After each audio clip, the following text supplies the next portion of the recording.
এই মাছটাকে আমি আগে ডেকেছিলাম, তুই হাত দিসনি তখন। আমি যখনই নিলাম তোর দরকার পড়ে গেল, তাই না? কি বললি? আমি আগে দাম দিতে গেছি বুঝলি, এখন তোকে দেবো না। এই বড় মাছটা আমি বাড়িতে নিয়ে যাব। একদম হবে না, এই মাছটা আমার চাই। তোর বিরত তুই অন্য জায়গায় গিয়ে দেখা, এখানে কানের কাছে একদম ফালতু বকতে আসবি না বলে দিলাম। তোকে বললাম না আমি নেব। আমার সামনে থেকে সর বলে দিলাম। তবে রে শালা, তোকে আজকে আরে নাক ফাটিয়ে দিলি রে, তোকে তো মেরেই ফেলবো শালা। আরে রে থামো, দুজনেই থামো। বাজারের মধ্যে এভাবে মারপিট করছো কেন? তোমাদের কি কাজকর্ম নেই নাকি?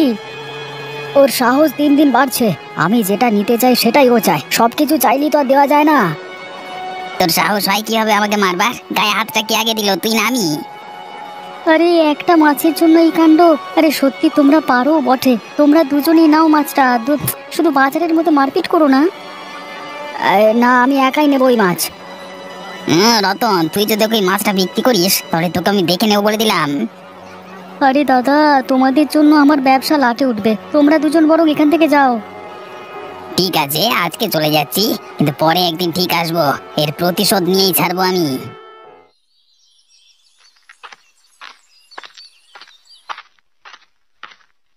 এই পূজা, আবার পড়াতে বসেছিস? এই গ্রামের ছেলে মেয়েদের ইংরেজি শিখিয়ে কি হবে?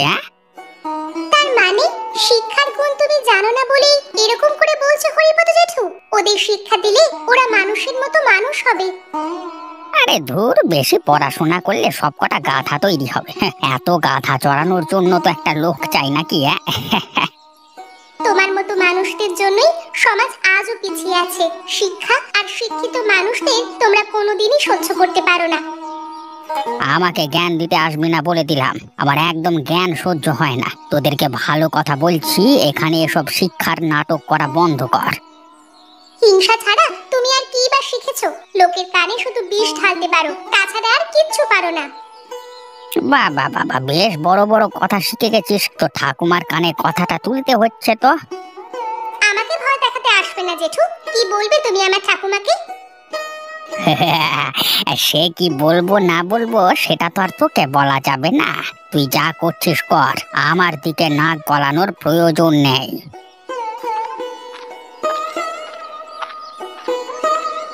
শয়তান লোক কোথাকার, গ্রামের উন্নতি একদম দেখতে পারে না। একদিন না একদিন ঠিক সোজা হবে ও। উফ, আর পারছি না গিন্নি, প্রচন্ড বিরক্ত লাগছে।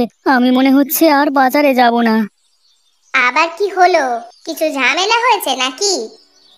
আরে ওই তো, 3টে গ্রামের লোক একসাথে আসে, তারপর মাছের জন্য টানাটানি ঠেলাঠেলি, তারপর শুরু হয় ঝগড়া, সেখান থেকে একদম মারামারি, প্রচন্ড বিরক্তিকর অবস্থা। রোজ এই এক সমস্যা, আজ আবার কে কার সাথে লাগলো? খগেন আর গোপাল একটা মাছ নিয়ে মারামারি। তুমি ভাবতে পারছো গিন্নি, গোপাল তো নাক ফাটিয়ে ফেললো নগেনের। এ মা, কি ছোট লোক ওরা, এইভাবে মারপিট শুরু করতে পারলো? ওদের কি একবারও লজ্জা করলো না? আরে ওরা একেবারেই নির্লজ্জ, আর যত মারপিট ঝামেলা এসে লাগবে আমার দোকানের সামনে। তাহলে আমাদেরও গ্রামের মোড়লদের কিছু বলতে হবে। ওরা কিছুই বলবে না গো, শুধুমাত্র আমার সমস্যার জন্য তারা কি আর কিছু বলবে? তারা দিনের শেষে ভাগের টাকাটা পেয়ে গেলেই হলো, তাদের আর কিচ্ছু চাই না। তাহলে তোমাকে একটাই অনুরোধ করব, তুমি এভাবে দুম করে ব্যবসাটা বন্ধ করে দিও না, না হলে আমরা না খেতে পেরে মরে যাব। ঝামেলা না হয় একটু সহ্য করে নিলে, তারপর যা হয় দেখা যাবে। হ্যাঁ, তাছাড়া তো কোনো উপায় নেই। তুমি আমাকে দুটো খেতে দাও গিন্নি, এখন আমার প্রচন্ড খিদে পেয়ে গেছে, মাথাটাও ধরেছে, বিরক্ত লাগছে গো। এই দেখো হরিপদ কাকা, দেখো আমার নাকের কি অবস্থা করেছে, দেখো গোপাল মেরে ফাটিয়ে দিয়েছে আজকে। এ বাবা, কি হাল করেছে রে! এভাবে কেউ কাউকে মারে নাকি? কি অবস্থা! বাজারে সবার সামনে এমন মার! অপমান অপমান, কি অপমানটাই না করলো আমাকে, কিভাবে আমাকে অপদস্থ করলো! ওর সাহস তো কম না, তোর সাথে এমন করেছে। তুই আমাদের গ্রামের ছেলে, তোর গায়ে হাত দেওয়া মানে আমার গায়ে হাত দেওয়া। তুই কি পাল্টা মারিসনি? কি আর বলবো কাকা, আমি মারতে গেছিলাম, কিন্তু বাজারে লোকেরা আমাকে আটকে দিল, নলোকে দেখিয়ে দিতাম কি হাল করতে হয়। থাক থাক, ওসব বলে লাভ নেই। তোর সাথে এমন হয়েছে মানে আমাদের সবার সাথেই হয়েছে, এভাবে ছেড়ে দিলে চলবে না, বাপের নামটি ভুলিয়ে রেখে দিতে হবে। তুমি কি বলো কাকা, কি করা উচিত? আমাকে কিছু বুদ্ধি দাও তো। বুদ্ধি দেওয়ার কিছু নেই, পুরো মুখোমুখি খেলা হবে। এই গোপালের বাড়িতে গিয়ে ঝগড়া বাঁধিয়ে দেব, ওর জীবন অতিষ্ঠ করে তুলবো। একদম ঠিক বলেছো, ওকে একমাত্র অশান্তিতে রাখলেই আমাদের মনের আশা পূর্ণ হবে। ওর নামে মিথ্যে অপবাদ ছড়িয়ে দেব। লোকজনকে বোঝাতে হবে গোপাল কত বড় বদমাস। তোর এই নাক ভাঙবার অছিলা নিয়েই ওর জীবনে সর্বনাশ করে ছাড়বো। এবার গোপালকে দেখাবো আসল খেলা। আমি এলাম ঠাকুমা। কোথায় তুমি? কি করছো তুমি? আয় মুখ পুরি, সকাল হলেই তো বাড়ি থেকে বেরিয়ে পাড়া বেড়াতে বেরিয়ে পড়িস। এখন বাড়ি এসে দেখতে চাইছিস বেঁচে আছি না মরে গেছি। এরকম করে বলছো কেন ঠাকুমা? আমি তো ভালো কাজ করতেই। তোকে আর ভালো কাজ করতে হবে না। তুই কবে বিয়ে করবি বলতো? এইভাবে আর কতদিন চলবে? তুই কি সারাটা জীবন এইভাবে বুড়ো হয়ে থাকবি নাকি? আমি তো তোমাকে কতবার বলেছি ঠাকুমা, আগে আমার একটা বড় স্বপ্ন আছে, সেটা পূরণ করব, তারপর বিয়ের কথা ভাববো। কি কি বড় স্বপ্ন? তোর স্কুল করবার স্বপ্ন? দেখ, ছেঁড়া কাঁথায় শুয়ে লাখ টাকার স্বপ্ন দেখতে নেই, জানিস তো? আমি সবসময় এরকম বাজে চিন্তা ভাবনা করি না ঠাকুরমা। আমি যখন করব বলেছি তার মানে করে দেখাবোই দেখাবো, কেউ আমাকে আটকাতে পারবে না।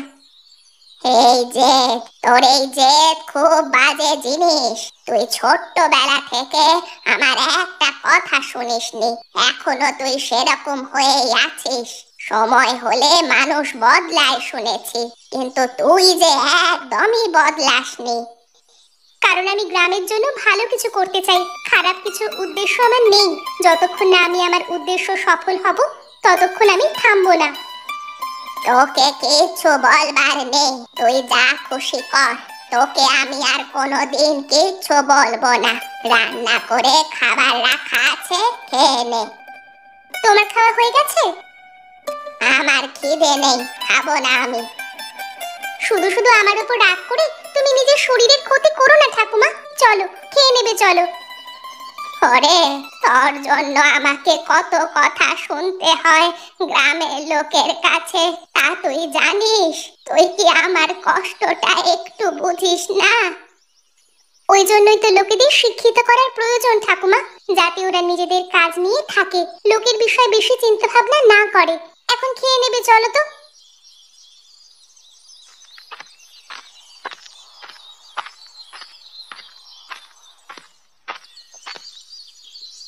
অবিনাশ বাবু, আর পারছি না। এই মাছের বাজার নিয়ে প্রতিদিন ঝগড়া মারপিট। আজকে খগেন তো একদম আমার উপর। আরে শুনেছি শুনেছি, 3টে গ্রামের জন্য মাত্র একটি বাজার, সমস্যা তো হবেই। তা বলে কি প্রত্যেক দিন মাথা ফাটাফাটি হবে? এসব কি প্রতিদিন ভালো লাগে? প্রতিদিন এভাবে মান অপমান বিরক্তিকর। আমি তো অনেক দিন ধরেই ভাবছি কিছু একটা করা দরকার, কিন্তু কি করা দরকার সেটাই তো বুঝতে পারছি না। বাবু, আপনি কি শুধু ভেবেই যাবেন?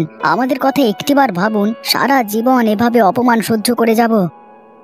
এবার কি করব বলো দেখি? পাশের গ্রামের লোকেদের ডেকে আমি যে কথা বলবো, তারা কি এখানে আসতে রাজি হবে?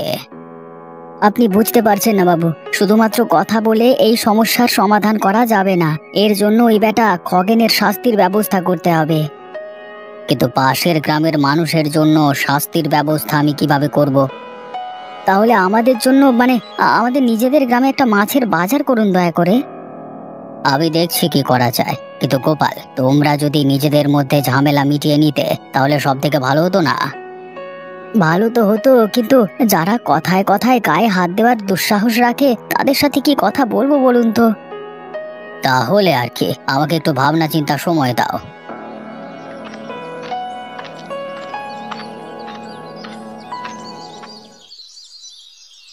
গিন্নি, আমি তাহলে চললাম, আমার ফিরতে দেরি হবে কেমন? এই শোনো, আবার মাছ নিয়ে বের হচ্ছো? আরে হ্যাঁ, তো কি হবে? বাজারে দেরি হলে ভালো মাছ পাবো না। কি হবে মানে? কালকের ঘটনা সব ভুলে গেলে? দরকার করে একবার পুলিশের কাছে গিয়ে বলে এসো, যদি এরকম ঝামেলা হয় তাহলে। তুমি আমাকে হাসালে গিন্নি। আরে পুলিশেরা আমাদের মতো লোকেদের কথা শোনে না। আমাদের যদি বড় বড় হাত থাকতো তাহলে কিছু একটা করতো ওরা। তাহলে এবারে যদি আবার ওরা এসে মারপিট করে তাহলে? আমি সিদ্ধান্ত নিয়েছি আমি আর ওসব লোকেদের মাছ বিক্রি করব না, একদম তাড়িয়ে দেব। আমার দোকানের সামনে থেকে একদম খেদিয়ে দেবো আর কি। সেটাই করবে, তাহলে এই ব্যাটারা জব্দ হবে। না গো গিন্নি, এখানে দাঁড়িয়ে কথা বলে লাভ নেই, অনেক খদ্দের এসে ফিরে চলে যেতে পারে। আমি তবে এলাম, কেমন? আচ্ছা বেশ, সাবধানে যেও। গোপাল, এই গোপাল, বেরিয়ে আয়। আজকে তোকে দেখে নেব। তোর এত সাহস, আমাদের গ্রামের লোকেদের সাথে মারপিট করিস?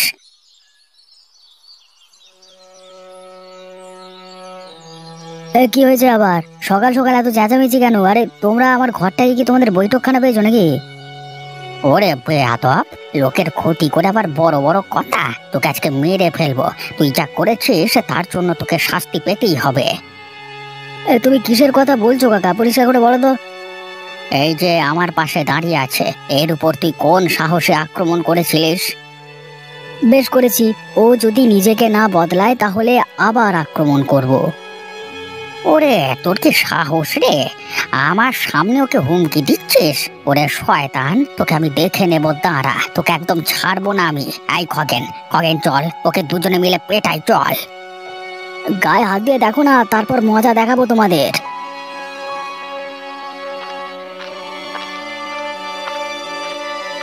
কি হচ্ছে এখানে?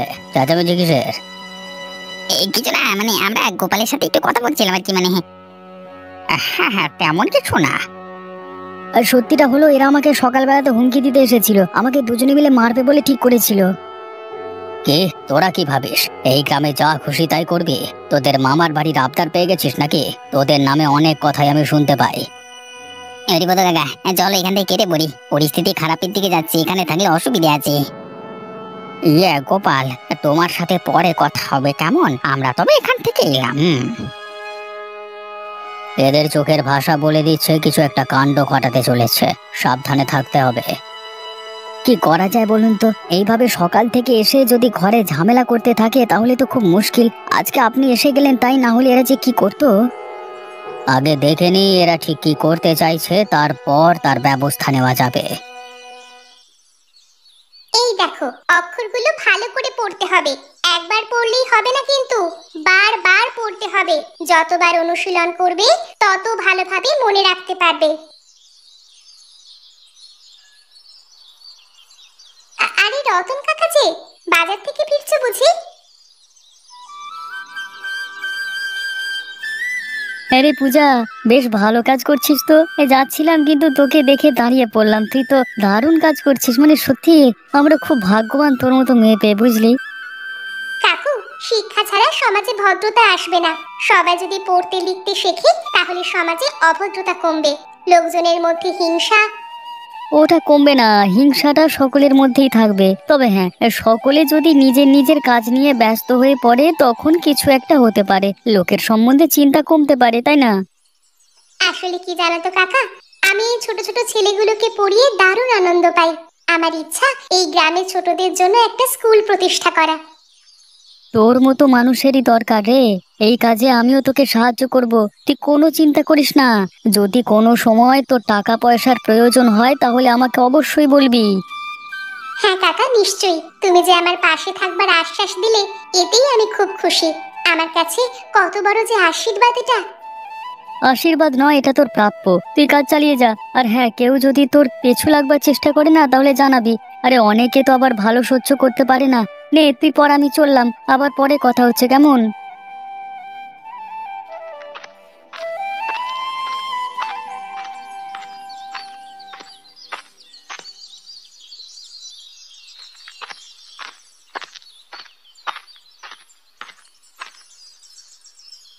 আরে এসো এসো বুড়িমা, তোমার সাথে একটা জরুরি কথা আছে, তোমাকে একটা কাজ করতে হবে।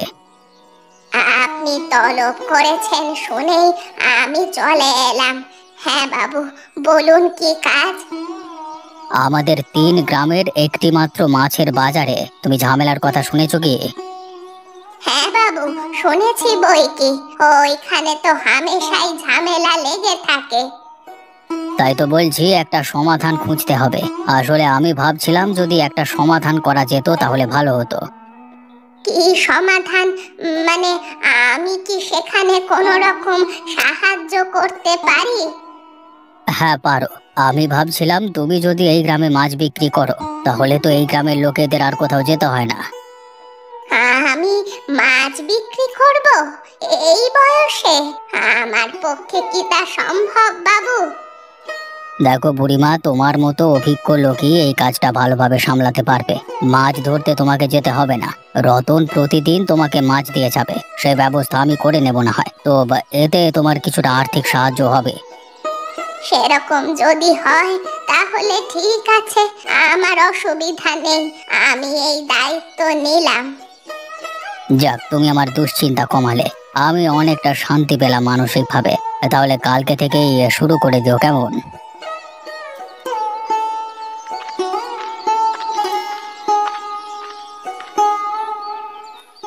শোন খগেন, তোর কানে কোনো খবর এসেছে? কোন খবরের কথা বলছো কাকা? এই তো কিছুই বুঝতে পারছি না, মানে কি বলতো? আরে ওই গ্রামের ওই বুড়ি অবিনাশ বাবু টাকা নিয়ে নিজের গ্রামের মাছের ব্যবসা খুলবে বলছে রে কাল থেকে, আর অবিনাশ বাবু তাকে সমর্থনও করছে। না না না না, এই কাজ তো কোনো মতেই করতে দেওয়া যায় না। বুড়ি এই বাজার বসালে আমাদের লাভের রাস্তা বন্ধ হয়ে যাবে, আমাদের আধিপত্য শেষ হয়ে যাবে। তখন কি হবে? আমরা থাকতে এই কাজ কখনো হতে দেব না, আমাদের এই কাজ বন্ধ করতেই হবে। তবে যদি খারাপ পথ অনুসরণ করতে হয় তাহলে তাই হবে। বুড়ির ওপর চাপ দিলে সে টলবে না, কিন্তু তার নাতনিটাকে যদি পূজাকে একটু শিক্ষা দেওয়া যায় তাহলে বুড়ি ভয়ে বাজার বন্ধ করে দেবে, আর শুরু হওয়ার আগে শেষ হয়ে যাবে। তাহলে তাই হোক, রাতে ওদের বাড়িতে গিয়ে ভয় দেখাবো, আর দরকার হলে একটু হুমকি দেব, ভয় দেখাবো। আর পূজা যদি ভয় পায় তাহলে বুড়ি নিজে থেকেই পিছু হটবে। তাহলে চলো আজকে রাতে ভয়ঙ্কর খেলা খেলে দিয়ে চলে আসি, আর সুটিয়া লাল করে দেবো বেটাদের। হ্যাঁ, আর এই অবিনাশের বাচ্চাটাকে আমি পরে দেখে নেবো।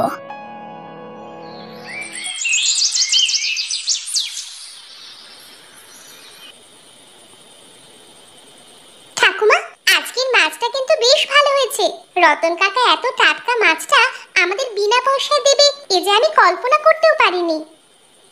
যা, এখন বুঝি যে তুই ভালো কাজই করছিস, অন্তত কিছু লোক আমাদেরকে বুঝছে। মাগো মাগো মা, একটু ভাত দেবে? সারাদিন পেটে কিছু পড়েনি, দয়া করো, প্রচন্ড খিদে লেগেছে। এত রাতে এখানে আবার কে এলো? মনে তো হচ্ছে ভিক্ষা করতে এসেছে। ক্ষুধায় কষ্ট পাচ্ছি, একটু খাবার দাও না মা। ঠিক আছে, আমি দেখে আসছি।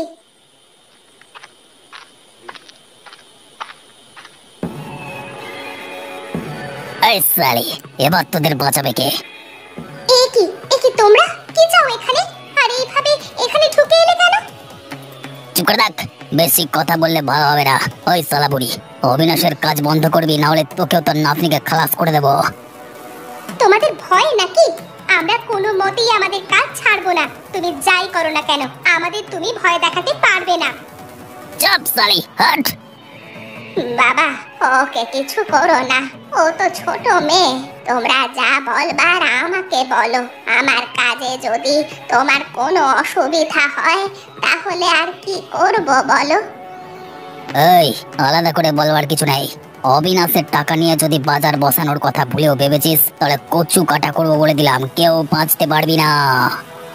ভয় দেখিয়ে তুমি কিছুই করতে পারবে না, আমরা আমাদের কাজ বন্ধ কোনো মতেই করব না। এই বুড়ি, তোর নাতনিকে সামলা, না হলে। তুই তুই চুপ কর পূজা মা, ওদের সাথে তর্ক বিতর্ক করিস না। জুতিয়া লাল করে দেবো পূজা, তুই জানিস না আমরা কতটা ভয়ঙ্কর।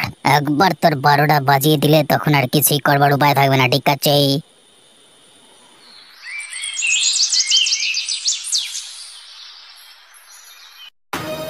দাঁড়া বেটা, এত বড় সাহস, একটা মেয়ে মানুষকে হুমকি দিবি? আজ তোদের ঠিক করে দেব, কিভাবে মেয়েদেরকে সম্মান দিতে হয় সেটা তোদেরকে শেখাবো। আরে দিদি, আমরা ভুল করে ফেলেছি, মাফ করে দাও দিদি, আর জীবনে কোনোদিন করবো না। এই হরিপদ কাকা দিব্যি বলছি। ওরে বাপ রে বাপ, মারে ছেড়ে দে রে, আমি আর জীবনে করবো না রে। ছাড়বো? পূজাকে মারতে গেছিলিস আর ভাবছিস আমরা ছাড়বো? আরে তারাও, তোমাদের হয়েছে কি চাঁদু? এই তো সবে শুরু, এখনো খেলা বাকি, বুঝলে তো? শোনো, এই দুই বজ্জাত রাতের আধারে পূজাকে ভয় দেখিয়ে মেরেছে। এদেরকে ছেড়ে দিলে এরা আজকে এদের সাথে এমন ব্যবহার করেছে, কালকে তোমাদের ঘরের মা বউদের সাথে করবে। ওরে রতন, দাঁড়িয়ে থাকিস না, মার শালাদের। ওরে বাবারে, ছেড়ে দাও না, আমি আর কোনোদিন করবো না, কারণ ক্ষতি করবো না। বেটারা এবার ক্ষমা চা, মাপ চা, না হলে এখানেই ফেলে রাখবো তোদের, বলে দিলাম। এই পূজা, আমরা ভুল করেছি, মাফ করে দে। সত্যি খুব খারাপ করেছি রে, আর কখনো এমন করবো না। বেশি নাটক করিস না, এই গ্রামের লোক তোদের মুখ আর দেখতে চায় না। তোরা এই মুহূর্তে গ্রাম থেকে চলে যা বলে দিলাম, না হলে আরো মার তোদের কপালে আছে। তাহলে অবশেষে পাপ বিদেয় হলো। হ্যাঁ বাবু, আশা করছি এবার এই মাছের বাজারে শান্তি নেমে আসবে। এই কাঠি করবার লোক থাকলো না কিনা, তাই বলছি আর কি, মানে। আর পূজা, তোর কোনো ভয় নাই, আমরা সব সময় তোদের পাশে আছি। আর আমাদের গ্রামের মেয়েদেরকে রক্ষা করবার জন্য মানে আমরা সব সময় সজাগ থাকবো। তুই তোর কাজ চালিয়ে যা, কোনো চিন্তা নেই তোর।